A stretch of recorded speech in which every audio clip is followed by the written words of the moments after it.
Gubernur Sulawesi Selatan Nurdin Abdullah mengingatkan Yayasan Olahraga Sulawesi Selatan untuk tidak berpolemik dengan Pemprov soal pengelolaan Stadion Matoanging. Nurdin Abdullah mengatakan Stadion Matoanging memang milik Pemprov Sulsel sehingga upaya yang dilakukan pihaknya sah-sah saja.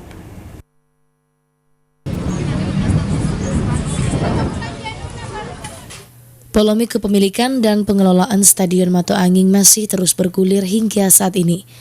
Pemprov dan Yayasan Olahraga Sulawesi Selatan (YOS) masih saling klaim atas kepemilikan stadion yang menjadi kandang PSM tersebut.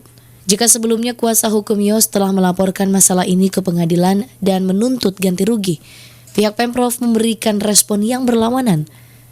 Gubernur Sulsel Nurdin Abdullah mengingatkan pihak YOS untuk tidak berpolemik dengan pihak Pemprov. Nurdin mengatakan Stadion Matoanging memang milik Pemprov Sulsel sehingga upaya yang dilakukan pihak YOS sia-sia. Ia menilai apa yang dilakukan YOS dengan memilih walkout pada rapat pembahasan dengan Pemprov soal kepemilikan stadion tidak akan menyelesaikan masalah. Yang pasti itu hak milik Pemprov. Ya, kita bongkar juga, kita punya hak. Ya, tapi kan tidak boleh seperti itu. Makanya saya utus Sekda supaya kita bicara bersama. Ya kalau mau, apalagi tidak ada penyelesaian kecuali kita ambil hak kita.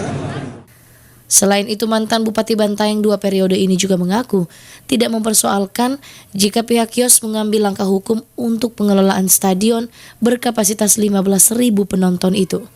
Namun ada baiknya jika polemik pengelolaan stadion tersebut diselesaikan secara kekeluargaan. Nur Fitri, Slebes TV.